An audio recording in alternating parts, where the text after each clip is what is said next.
we do have Christian and Madeline, and here we are. Thank you. Thank you so much.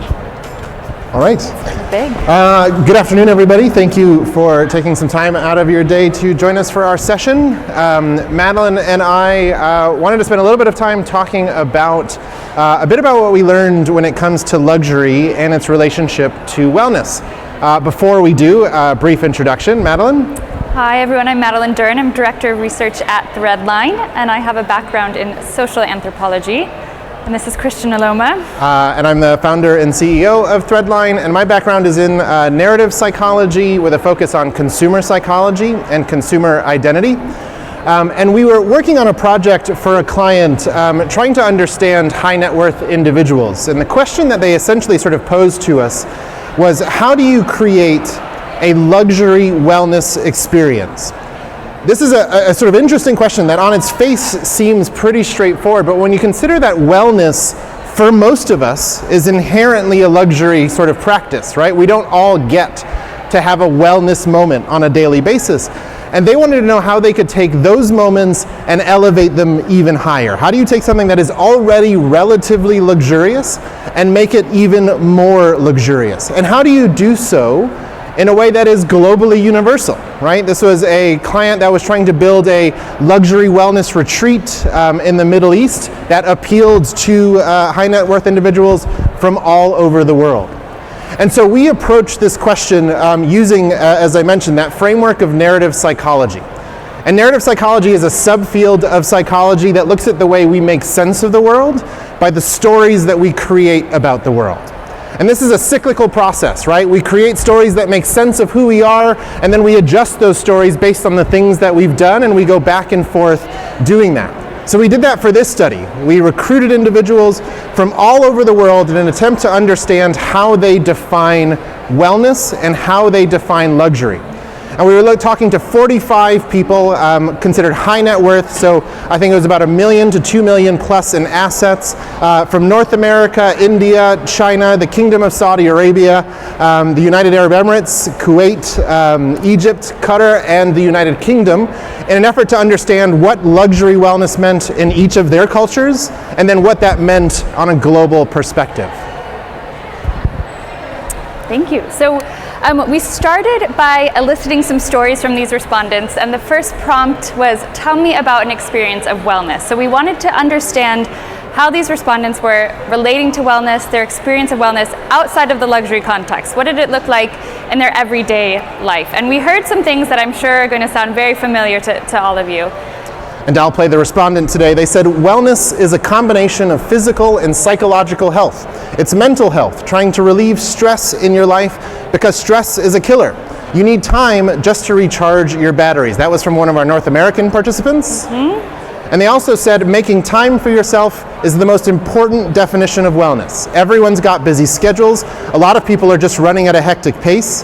Wellness means to take care of yourself, and that can be in the form of many different things. It could be making sure you sleep right, eat right, get exercise, but also having some leisure time to enjoy for yourself. It could be watching a movie on TV, it could be traveling to the Middle East, it could just be exploring new things. So we know that wellness is about our relationship to ourselves, how we take care of ourselves. The word self-care is a buzzy one today.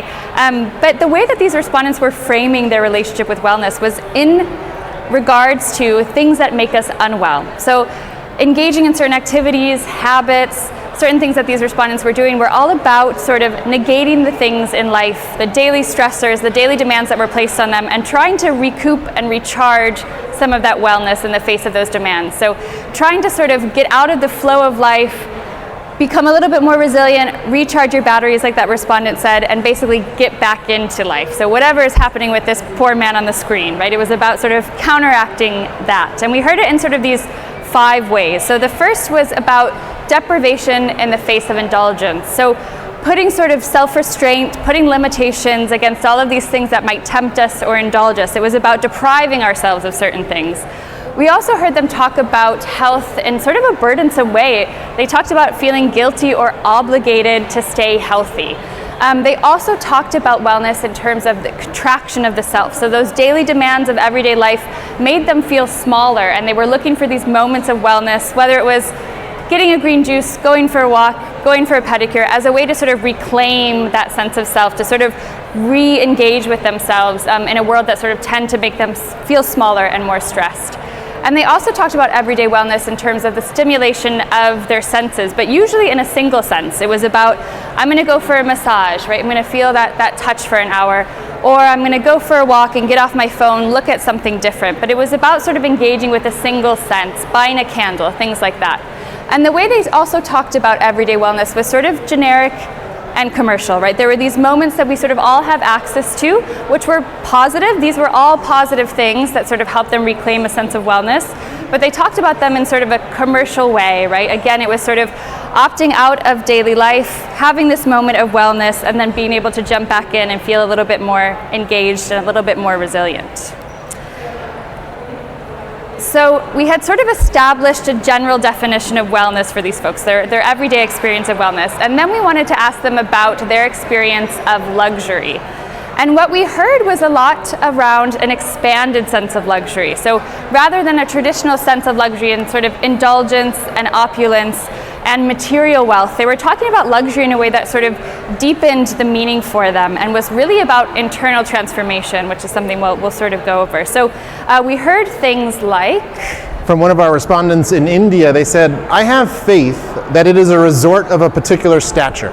So they will use all the correct things, the right cream. The choices you have are all good choices. You're not bothered about those things. That is also a luxurious thing for me.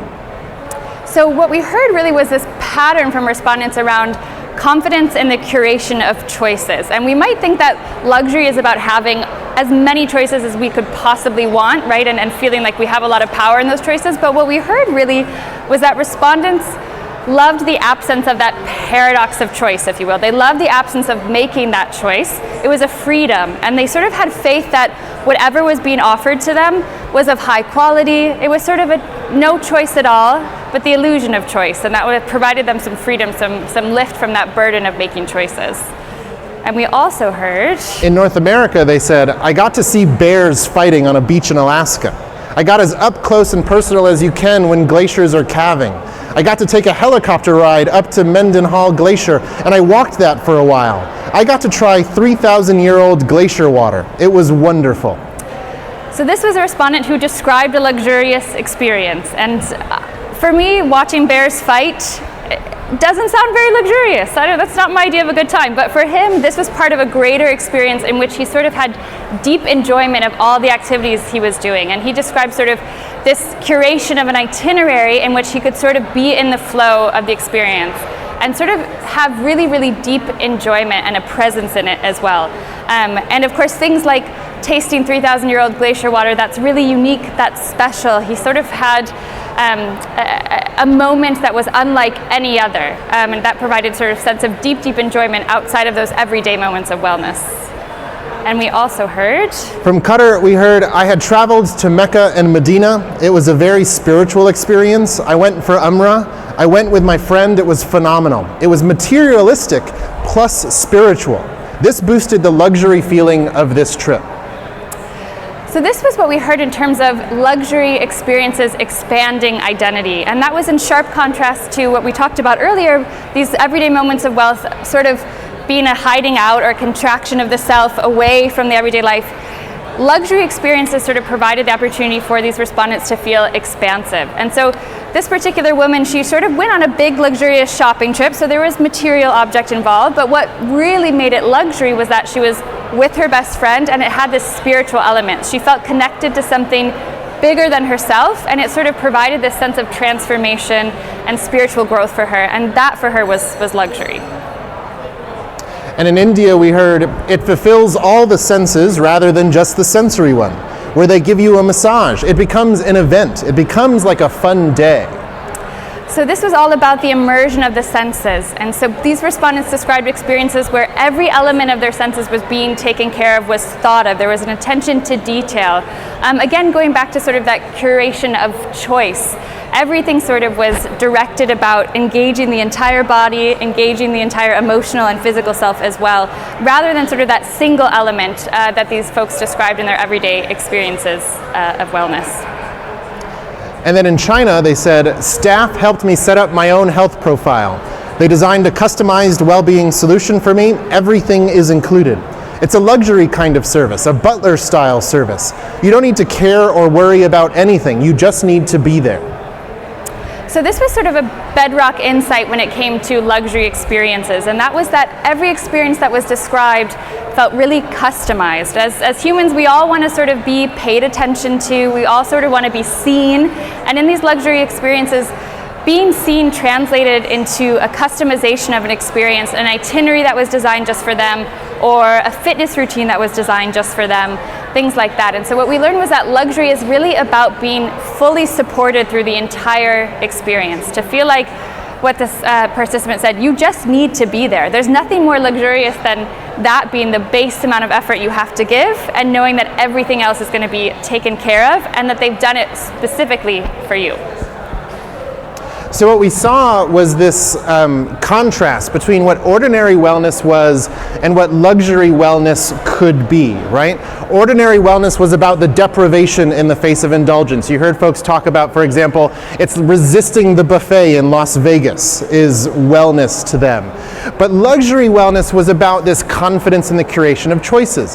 And instead of the burden of health, right, the workout that I tried to get in last night after the networking that we did, it's about the enjoyment of activity. The fact that we got to go and watch bats launch off a bridge, or at least a few of them last night. And rather than the contraction of self, it's about the expansion of who you are. And rather than the stimulation of a single sense, it's about immersion in an experience, as well as a culture. And then finally, rather than just a generic and commercial experience, it felt like something that was personal and customized to them. And so out of these insights, out of these stories that we heard from participants all over the world, what we're able to identify is that there's sort of 6 key things that can make an experience, especially a wellness experience, more luxurious. The first is, how tailored are the itineraries? How well can we create a curated experience for people visiting either a wellness experience or any sort of experience, so that they have choices not only that they want, but choices that are customized for them, no matter how deeply customized that may be. How can we expand the visitor, right? Rather than just bringing them to a location, can we immerse them in the culture, show them the art, show them the experiences that sort of help them figure out more about the world, more about themselves? And can we emphasize immersion, so that it's not just going to a generic cold hotel, but it's something that feels local, something that feels relevant, that's set in the context of the culture that you're visiting?